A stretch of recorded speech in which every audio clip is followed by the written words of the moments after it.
Alright, hey, what's up everyone? Here we are, hole 4. And let's just see what we have here for a wind. Tailwind, great. Not my favorite wind, that's for sure. I do, with tailwind, typically like to come at this a little bit more straightforward. So I'm thinking something along the lines of this. Maybe even just a bit of right spin. You'll see what the right spin method does is it allows you to maybe create just a little bit better bounce angle so you can miss this fairway here. So I'm thinking something along the lines of this. And other than this, we'll have to just kind of perfect the ring play here. So typically here, I'm thinking maybe about 20% over. So maybe 10 rings here. We great balled it off to the right. So hopefully that doesn't cost me. But you can see that the ball guide is going to stretch out, and it is going to, you could see my ball guide was short of the hole, but it actually stretched out. That second hop, even that first hop, from bounce 1 to bounce 2 there, stretched out. So even if I had it tight, just barely over this rough, it is going to stretch out after you actually play the rings. So, you should be worry-free from hitting this rough. You can see I great balled it to the right, which brought it over more here, and I was still able to avoid it.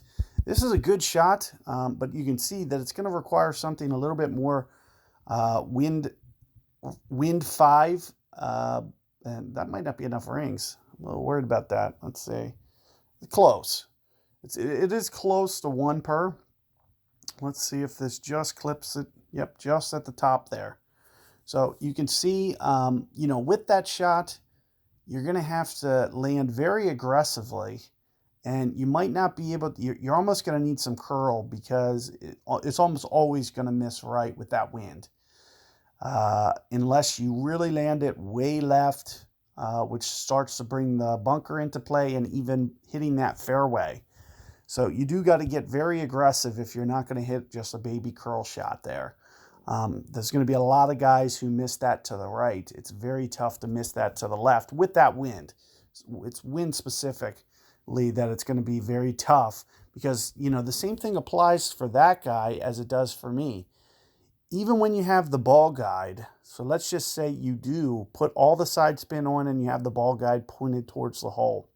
What's going to end up happening is the ball guide is going to end up changing, and it's going to actually align and actually straighten out because of that tailwind wind effect. So it's going to straighten out your ball guide, which is going to cause, since you're putting so much left spin, it's going to cause it to actually, after the shot goes, to go right each and every time. So you almost have to intentionally have that ball guide pointed too far to the left, which is very tough to do. You need to really utilize a lot of your spin to even get it over that far. So some kind of baby curl shot is ideal, and you can see there's not a lot of margin of error when you get those tailwinds, and that's one of the main reasons that I set up for that sniper shot. It's basically a wind-specific thing, because in past tournaments, you'll see I do a lot of rough bumps there. However, you're not going to see me want to do it as much with the tailwind situation. Much tougher shot, almost going to require a wind 5 ball and power 0 just to be able to pull that off. So keep all that in mind. Good luck, and I'll try to give you guys a revision here coming up.